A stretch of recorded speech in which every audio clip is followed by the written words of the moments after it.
Hello everyone, welcome to our YouTube channel. जैसे कि हम लोग पहले वाले वीडियो में बात कर चुके हैं इससे पहले कि जो यूक्लिड्स डिवीजन लेमा होता है वो क्या होता है। यूक्लिड्स डिवीजन लेमा के बारे में बात कर चुके हैं। यूक्लिड्स डिवीजन लेमा का जो वो होता है लेमा होती है a equal to b q plus r, उस पर हम लोग बात कर चुके हैं। यूक्लिड डिवीजन से एक जो चीज होती है एचसीएफ निकालने का तरीका, ठीक है, उसको हम लोग बात कर चुके हैं कि यूक्लिड डिवीजन से हम लोग एचसीएफ निकालते हैं। तो मैंने दो चीज बता चुके थे पहले वाले वीडियो में, लेमा क्या होती है, एल्गोरिथम क्या होती है। आपको अगर उसको थोड़ा डिटेल इन्फॉर्मेशन चाहिए तो आपको पहला वीडियो हमारा देखना पड़ेगा। और अभी आज जो है हम ये बताने जा रहे हैं कि यूक्लिड्स डिवीजन लेमा की मदद से, यूक्लिड्स डिवीजन लेमा की मदद से और सारे कौन से इसके एप्लीकेशंस हैं जो हम लोग इसकी मदद से निकाल सकते हैं। और बहुत सारे जो एप्लीकेशंस होते हैं यूक्लिड डिवीजन लेमा की वजह से कैसे निकालते हैं, तो आज उस पर हम चर्चा करेंगे। जैसे कि मैंने लिख दिया पहले topic, some applications of Euclid division lemma. ये भी एक क्लास 10th का रियल नंबर्स का एक इंपॉर्टेंट टॉपिक है, ठीक है। तो इस पर हम लोग बात करेंगे। तो पहले जब हम लोग शुरू करते हैं कि जो पहला इसका क्वेश्चन है, थ्योरम है, वो क्या कह रहा है कि show that every positive even integer is in the form of 2m and that every positive odd integer is in the form of 2m+1। ध्यान दीजिएगा, ये क्वेश्चन पूछा जा चुका है, ये क्वेश्चन पूछे जाते हैं और ये बहुत इंपॉर्टेंट क्वेश्चंस हैं, मतलब जो इसमें पूछे जाते हैं यूक्लिड डिवीजन पर। तो जो मैं कह रहा हूं, so that every positive even integer is in the form of 2m and that every positive odd integer is in the form of 2m+1 where m is some integer. तो इस question को हम लगा नहीं सकते हैं, इसका सॉल्यूशन हम आपको बताते हैं। सबसे पहले हम लोग ये देखेंगे यूक्लिड्स डिवीजन लेमा क्या कहता है। यूक्लिड्स डिवीजन लेमा कहता है a is equal to b q plus r. जो ये r है हमारा, इसका रेंज डिसाइड करता है कहां से कहां तक होगा। ये b से छोटा होगा, 0 के बराबर या 0 से बड़ा होगा, ये हमारा r हो जाता है। अब इसमें हम चलते हैं, हमें क्या चाहिए था, दो नंबर चाहिए था। यूक्लिड डिवीजन लेमा कहता था कि हमें दो नंबर चूज करने हैं, एक a और एक b। इन दोनों नंबरों में हम लोग मान लेते थे कि a is greater than b, ठीक है, a is greater than b। इसका मतलब ये नहीं है कि हमेशा a ही बड़ा होगा b से। अगर कोई नंबर लिख दिया गया जैसे 2,6, तो इसमें हम लोग a को जो मानेंगे वो 6 को मानेंगे। ये नहीं बात है कि a हम लोग 2 मानेंगे, ठीक है। तो अपने एक समझ के हिसाब से हम लोग इसको करते रहते हैं। तो यहाँ पर भी हमें दो नंबर तो मानने पड़ेंगे, क्योंकि मुझे इसका इस एप्लीकेशन को यूज करना है यूक्लिड डिवीजन लेमा की मदद से। तो हमें दो तो चुनने पड़ेंगे, दो नंबर चुनने पड़ेंगे। पहला नंबर जैसे कि हम मान लेते हैं a जो है वो हमारा क्या है n, और b हम मान लेते हैं, b हमारा क्या है 2, ठीक है। अब हम बताते हैं b को मैंने 2 क्यों माना। b को हम 2 इसलिए माने क्योंकि हमारे यहाँ पर जो भी इंटीजर के साथ मल्टीपल में वो क्या है 2 है। यहाँ पर जो m इंटीजर है उसके साथ जो मल्टीपल में वो क्या है 2 है, इसीलिए मैंने b को क्या माना 2 मान लिया, ठीक है। अब आगे हम लोग इसको करते हैं। जो हमारा a इक्वल टू n होगा, b इक्वल टू 2 होगा। हम लोग जानते हैं कि a is greater than b, जैसे मैं बता चुका हूं। अगर a ग्रेटर है b से, तो इसका मतलब है कि b से a को डिवाइड किया जा सकता है, ठीक है। अगर हमारा a ग्रेटर है b से, इसका मतलब है b से a को डिवाइड किया जा सकता है। हमारा कुछ क्वेश्चन मिलेगा और रिमाइंडर भी मिल सकता है या भी नहीं मिल सकता है, वो डिपेंड करता है। तो हम लोग क्या करते हैं, इसको अगर लिखेंगे n, मैंने क्या लिखा n is equal to b की जगह लिखा 2, ठीक है। जब मैंने n को डिवाइड किया 2 से, जब मैंने n को डिवाइड किया 2 से, on dividing n by 2 we get integer m as a question, ठीक है। We get integer m as a question and remainder r, ठीक। ये चीज समझ में आई। n is equal to 2m+r, मैंने ये मान लिया।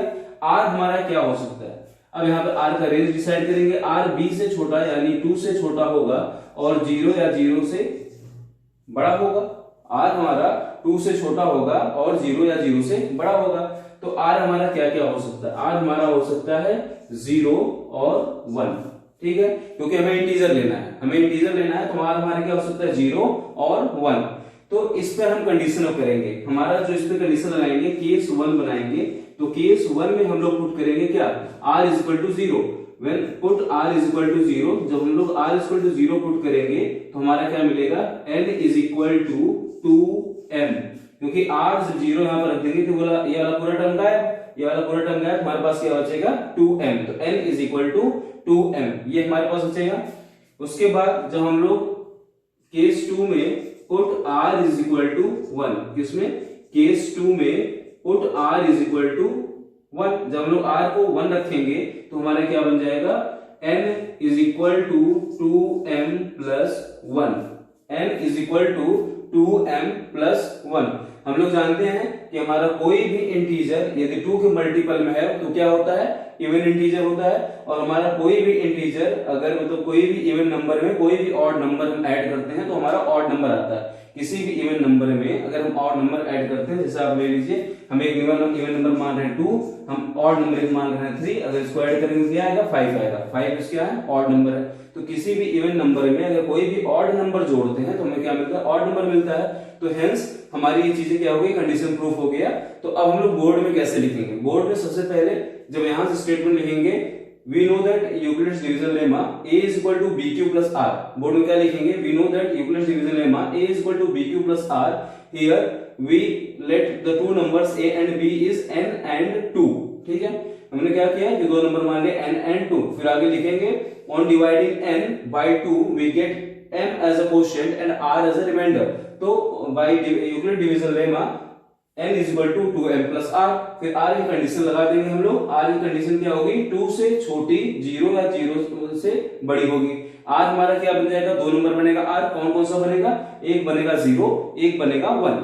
अब हम लोग एक 0 जब पुट करेंगे इस वाले इक्वेशन में तो हमें एक बार n की जगह 2m मिलेगा, एक बार n की जगह 2m plus 1 मिलेगा। जब 1 पुट करेंगे उसके बाद हम लोग क्या करेंगे, इसको ये हमारा कंक्लूड हो गया। लास्ट में हम लोग लिख देंगे hence every positive even integer is in the form of 2m and that every positive odd integer is in the form of 2m plus 1 where m is some integer। केवल बस ये हेंस लगा करके इस चीज को हम लिख देंगे। ठीक है, तो ये हमारा रहा पहला मतलब इंपॉर्टेंट क्वेश्चन। ये पहला इंपॉर्टेंट क्वेश्चन रहा, इसको हम यहां तक रखते हैं। ठीक है, बंद कर। तो अब हम लोग दूसरे क्वेश्चन पे आते हैं और ये भी बहुत इंपॉर्टेंट क्वेश्चन है, सीबीएसई बोर्ड में पूछा जा चुका है। और हम लोग जैसे जानते हैं कि बोर्ड में क्वेश्चन क्या होते हैं, रिपीट होते हैं, बहुत ज्यादा रिपीट होते हैं बोर्ड के क्वेश्चन। ऐसा तो कोई है नहीं कहीं जेई का क्वेश्चन है या किसी एग्जाम का क्वेश्चन है, मतलब जो कॉम्पिटिटिव एग्जाम का क्वेश्चन है, जो रिपीट नहीं करेगा। तो हम लोगों को हर क्वेश्चन के लिए तैयार रहना चाहिए, ऐसे क्वेश्चन को रिपीट कर सकता है। ठीक है, तो जो भी हम अब कराने जा रहे हैं क्वेश्चन, ये क्वेश्चन बहुत इंपॉर्टेंट क्वेश्चन है और हम जो है थोड़ा जल्दी कराएंगे। पहले बार मतलब पहले वाले क्वेश्चन में इसीलिए मैंने क्या किया था, थोड़ा टाइम लगा दिया था, आपको बता दिया था, समझा दिया था कैसे लिखना है। और इतना टाइम नहीं हम लोगों के पास कि एक एक क्वेश्चन को इतना ज्यादा डिस्क्राइब किया जाए, इसीलिए अब हम लोग इसको थोड़े से जल्दी बताएंगे और जल्दी इस क्वेश्चन को अटेम्प्ट करेंगे। ठीक है, तो चलो शुरू करते हैं इस क्वेश्चन को। सोल्यूशन यूक्लिड्स डिवीजन लेमा से करना है। यूक्लिड्स डिवीजन लेमा सबसे पहले क्या करता है, हमारा कोई दो नंबर होता है a और b, जिसमें कि हम लोग मान लेते हैं क्या a is greater than b। तो इस केस में हमारा क्या होता है, इस केस में हमारा होता है a is equal to b q plus r। इसका मतलब होता है a को b से डिवाइड करने पर कुछ क्वेश्चन हमें q और एक रिमाइंडर में r मिलते हैं, जो कि r का जो रेंज लाई करता है, कहां से लाई करता है, ये 0 से लेकर के b के बीच में लाई करता है। ठीक है, ये इंटीजर है, ये इंटीजर के फॉर्म में होता है। ठीक है, ये जो हमारा रिमाइंडर होगा क्या होगा, इंटीजर के फॉर्म में ही होगा। हम लोग डेसिमल या फ्रैक्शन के फॉर्म में नहीं लेंगे, नहीं बात करेंगे इसमें। तो हम लोग जल्दी जल्दी क्वेश्चन को सॉल्व करते हैं। सबसे पहले इसमें देखते हैं क्वेश्चन लिखा क्या है। Using Euclid's division lemma so that the square of N E square. ठीक है, यहाँ पे गौर करना, इस बार स्क्वायर दिया है कि किसी भी square of any positive integer, की किसी भी पॉजिटिव इंटीजर का square is either of the form of 3m or 3m plus 1 for some integer m। या तो 3m के फॉर्म में होगा या 3m plus 1 के फॉर्म में होगा किसी इंटीजर m के लिए। ठीक है, तो हम लोग शुरू करते हैं इसको। इसमें मानते हैं हम लोग a को क्या मानेंगे, a को मान लिया n, b को क्या मान लिया, b को मान लिया 3। ठीक है, a को मान लिया n, b को मान लिया 3। अब हम लोग क्या करेंगे, n को डिवाइड करेंगे जल्दी से। n को हम लोग जो डिवाइड करेंगे किससे, 3 से। हम मानते हैं कोई क्वेश्चन हमारा q आ गया और रिमाइंडर हमारा क्या आ गया, r आ गया। r रिमाइंडर किसके बीच में लाई करेगा, b से कम। b हमारे यहाँ पे क्या है, 3 है, तो 3 से कम और 0 या 0 से बड़ा। इस केस में हमारी r की वैल्यू क्या हो जाएगी, 0 1 2। ठीक है, तीन वैल्यू हमारी होगी r की, 0 1 2। लेकिन उसने क्या किया, n की बात नहीं किया, उसने कहा है n स्क्वायर की बात कर रहा है, स्क्वायर की बात कर रहा है। ठीक है, तो हम इसको स्क्वायर करेंगे। स्क्वायर जब एक साइड करते हैं तो हमें दोनों साइड स्क्वायर करना पड़ता है। ठीक है, तो ऑन स्क्वायरिंग बोथ साइड वहां पे लिख देना, ऑन स्क्वायरिंग बोथ साइड। हम आगे बता रहे हैं इसको, जो स्क्वायर करेंगे बोथ साइड तो n square is equal to a square, यहाँ पे होगा क्या हमारा 9 q square plus b square means r square plus 2ab means 6qr। ठीक है, हमारा ये इक्वेशन बन गया, ये हमारा काम का इक्वेशन है। ठीक है, इसको हम लोग देखते हैं इक्वेशन नंबर 1। इसी काम के इक्वेशन में हम लोग क्या करेंगे, वैल्यू पुट करेंगे, जो वैल्यू हम लोग निकाले हैं आर की क्या क्या वैल्यू हो सकती है 0 1 2। तो जब आर की वैल्यू 0 पुट करेंगे तो हमारा ये वाला टर्म और ये वाला टर्म क्या होगा, गायब हो जाएगा। तो जब हम लोग आर की वैल्यू जब 0 पुट करते हैं तो हमारा क्या बचेगा, सीधे सीधे बचेगा 9q स्क्वायर। क्या बचेगा, 9q स्क्वायर। किसी भी इंटीजर का स्क्वायर किसके फॉर्म में आ रहा है, 9q स्क्वायर के फॉर्म में। लेकिन हमें चाहिए किस फॉर्म में था, हमें चाहिए था 3m के फॉर्म में ना। तो हम लोग क्या करेंगे, 9 से 3 को कॉमन निकालेंगे। ठीक है, तो n square is equal to 3 3 9 होता है, इसको हम लोग लिख सकते हैं 3 इंटू 3q स्क्वायर। लिख सकते हैं, नहीं लिख सकते। ठीक है, हम लोग क्या लिख सकते हैं इसको, 3 इंटू 3q का स्क्वायर। तो अब हम लोग मान लेते हैं कि n square is equal to 3m, where क्या लिखेंगे, where m is equal to 3q square. ठीक है, क्या हो गया, m is equal to 3q square. तो n is equal to 3l square is equal to 3m के फॉर्म में हमें यही प्रूव करना था। So that the square of any positive integer, so that the square of any, जो square लगा square of any positive integer is in the form of 3m और 3m plus 1। तो हम आगे वाले में चलते हैं, 3m प्लस 1 केस 2 लेते हैं। ठीक है, ये हमारा केस 1 था। क्या था, केस 1 था। अब हम लोग लेते हैं केस 2। ठीक, केस 2 में क्या पुट करेंगे, केस 2 में हम लोग रखेंगे r इज इक्वल टू 1। क्या रखेंगे, r इज इक्वल टू 1। जब r इज इक्वल टू 1 रखेंगे किस इक्वेशन में, जो इक्वेशन हमारे पास है, तो जहां जहां पे r है वहां वहां पे क्या रख देंगे, 1 रख देंगे। तो हमारी वैल्यू क्या हो गई, n square is equal to 9q square plus 1 plus 6q। ठीक है, सिंपली आपको समझ में आ रहा होगा, हमने यहाँ पे r की जगह 1 रख दिया, यहाँ पे r की जगह 1 रख दिया। तो ये हो गया 9q स्क्वायर, 1 का स्क्वायर 1 का मल्टीप्लाई 6q के साथ, तो 6q हो गया। ठीक है, अब हम लोग क्या करें, q वाले टर्म को एक साथ ले लेते हैं। तो n square is equal to 9q square plus 6q plus 1। देखते रहो, हमें प्लस 1 यहाँ पर है, प्लस 1 यहाँ पर है, प्लस 1 हमें चाहिए भी। ठीक है, हमें थोड़ा थोड़ा इन सब चीजों से कनेक्ट करना पड़ता है कि हमारे थ्योरम में क्या दिया गया, हमें क्या प्रूफ करना है। ठीक है, तो हम क्या कर रहे हैं, n square is equal to, यहां से हम लोग कॉमन लेने की कोशिश करेंगे, क्या 3, क्योंकि यहाँ पे 3 में है तो हमें 3 लेना पड़ेगा कॉमन में। तो जब यहां से हम लोग 3 कॉमन लेंगे तो एक साथ में q भी दिख रहा कॉमन, तो हमने क्या ले लिया, 3q कॉमन ले लिया। ठीक है, तो बचा क्या ब्रैकेट में, 3q बचा प्लस 2 बचा। ठीक है, और ये प्लस 1 बाहर रह गया। क्या बचा ब्रैकेट में हमारे, क्या बचा 3q, जो मैंने कॉमन लिया तो 3q बचा और प्लस 2 बचा, प्लस 1 जो है इसको मैंने बाहर रख लिया। ठीक है, n square is equal to, अब हम इसको लिख सकते हैं 3m प्लस 1। क्या लिख देंगे, 3m प्लस 1। अब यहां पर हम लोग लास्ट में लिख देंगे क्या, where m is equal to q, मतलब ये हमारे क्या हो गया, पूरा m मान लीजिए इसको हम लोग, तो इसको लिख देंगे q into 3q plus 2। m कुछ नहीं है, ये कोई मतलब बहुत डराने वाली चीज नहीं, ये यही सब लोगों ने उठाया, इसको पूरा m कर दिया, तो m की वैल्यू हमारी क्या हो गई, q इंटू 3q प्लस 2। ठीक है, केस 3 की बात करते हैं। केस 3 की बात करते हैं, जब हम लोग r इज इक्वल टू मानते हैं, क्या r इज इक्वल टू लेते हैं 2। ठीक है, केस 3 की बात कर रहे हैं हम, जब r इज इक्वल टू 2 लेते हैं, हमारे पास इक्वेशन क्या है, यही वाला इक्वेशन है। इस वाले इक्वेशन में r is equal to 2 put करेंगे तो n square is equal to 9q square, यहाँ पे r है नहीं तो यहाँ पे कोई चीज बदलेगा नहीं, ये तो 9q स्क्वायर ही रहेगा, प्लस यहाँ पे r स्क्वायर है मतलब 2 का स्क्वायर, 2 का स्क्वायर क्या हो जाएगा 4, प्लस यहाँ पर 6qr है, 6qr का मतलब हो गया 6 2 12q। ठीक है, तो हमारा क्या हो गया 12q हो गया। और अब इसको हमें कन्वर्ट करना है, तो हम कैसे कन्वर्ट करेंगे, n square is equal to 9q square plus 12q को एक साथ ले लिया, प्लस 4 लिखा। अब हमें देखो, हमें क्या चाहिए, 4 से हमारा कुछ तो मिल नहीं रहा है, 4 से हमारा कुछ कॉमन तो निकल नहीं रहा है, हमें इस 4 को भी 3 प्लस 1 में तोड़ना पड़ेगा। ठीक है, हमें यहाँ पे सोचना है कि हमें 3 प्लस 1 में तोड़ देंगे ताकि हमारे जो 3m प्लस 1 का फॉर्म वाला है वो हमारा आ जाए। ठीक है, कैसे, जैसे हम इसको कर रहे हैं कि n square is equal to 9q square plus 12q plus 4 को मैंने लिखा 3 प्लस 1। देखो एकदम समझ में आ रहा होगा आपको, 4 को मैंने क्या लिख दिया, 3 प्लस 1 लिख दिया।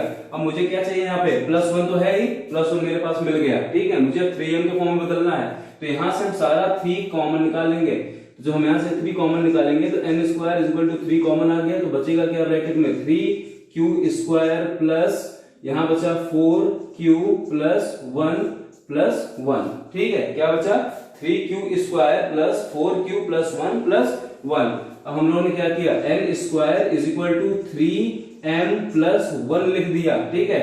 अब हमारे यहाँ पे m क्या है, m इज इक्वल टू हम लोग लिखेंगे where m is equal to जो ये हम लोगों ने माना था m, उसी को लिख देंगे क्या, 3q² प्लस 4q प्लस 1 के बराबर हमारा m है। तो ये हमारा सेकंड जो थ्योरम है, मतलब इसका जो सेकंड पार्ट ऑफ थ्योरम है, ये बहुत इंपॉर्टेंट मतलब था, जो कि बोर्ड में पूछा जा चुका है, तो इसको हम लोगों ने प्रूफ कर दिया, ठीक है। इसमें से कोई भी अगर चीज हो जो न समझ में आ रही है आपको, आप कमेंट बॉक्स में डाल सकते हैं कि हमें क्या नहीं समझ में आ रहा, तो इसको ध्यान से देख लें एक बार फिर से। मैं कह रहा हूँ इसको सारा मतलब बहुत इंपॉर्टेंट चीज है, इसको अच्छे से समझ लीजिएगा, ना आए तो आप आगे पूछ लीजिएगा, मैं भी आपको एक क्वेश्चन और दूंगा जो आपको अपने आप से करना पड़ेगा, ठीक है। कमेंट बॉक्स में उसको डाल दीजिएगा। Thank you. तो ठीक है, 2 क्वेश्चन मैंने जैसे बता चुका हूं मैं, 2 क्वेश्चन आपको, और तीसरा क्वेश्चन मैं ये दे रहा हूं आपको घर से करने के लिए, ठीक है। आप अपने आप से करिए, अपने तरीके से अपने मन से उसको लगाइए उस क्वेश्चन को, और जो आपको न समझ में आए आप कमेंट बॉक्स में जरूर पूछ सकते हैं, ठीक है। कमेंट बॉक्स में आप जाएंगे, पूछेंगे। मैंने जैसे अभी पहला बताया था, पहला तो सिंपल था कि उसमें मतलब हमें इवन नंबर और ऑड नंबर प्रूफ करना था। दूसरा जो क्वेश्चन था वो इस टाइप का था, हमें स्क्वायर, किसी नंबर का स्क्वायर जो है 3m के फॉर्म में, 3m प्लस 1 के फॉर्म में होता है, उसको प्रूफ करना था। अब जो हमारा तीसरा स्टेटमेंट है, ये किसके मतलब क्या है, क्यूब है, ठीक है। इसमें ध्यान देना, ये क्यूब है और इसको हमें किस फॉर्म में प्रूफ करना है, 9m प्लस 1 या 9m प्लस 8 के फॉर्म में प्रूफ करना है हमें, ठीक है। तो हमारे 3 प्रकार में आपको अलग अलग क्वेश्चन दे दिए हैं, इससे एक वैरायटी क्वेश्चन और पूछता है, उसको हम आपको बता देंगे, अगले टॉपिक में बता देंगे उसको। बट अभी इस क्वेश्चन को देख लीजिए और उसको अपने आप से करने की कोशिश कीजिए। जैसे कि हमारा मतलब यूट्यूब चैनल आप लोगों के लिए बहुत मेहनत कर रहा है, आप देख ही रहे होंगे कि पूरे पसीने में हम लोग डूब रहे हैं, ठीक है। तो इसलिए आप लोग मतलब इसको जो है करते रहिए, और हम लोग आपके साथ हमेशा रहेंगे, हमेशा बरकरार रहेंगे आपके साथ। और हमारा चैनल जो है कुछ मतलब बड़ा करने के लिए सोच रहा है आप लोगों के लिए, तो कुछ बड़ा होगा, जरूर होगा, आप उसके लिए टेंशन मत लीजिए। क्लास 10 के लिए अभी जैसे मैं पढ़ा रहा हूँ, तो क्लास 10 वालों के लिए कहता हूँ कि आप बिल्कुल भी टेंशन मत कीजिए, बिल्कुल भी टेंशन मत कीजिए। आपको जो जो भी क्वेश्चन वहां पे पूछे जाने वाले हैं, या जो जो भी इंपॉर्टेंट क्वेश्चन है मैथ से रिलेटेड, साइंस से रिलेटेड, आपको सब इस चैनल के माध्यम से बता दिया जाएगा। आप केवल इस चैनल पे बने रहिए, ठीक है। इस वीडियो को हमारे देखिए, वीडियो को हमारे शेयर कीजिए और चैनल को सब्सक्राइब कीजिए। थैंक यू, धन्यवाद।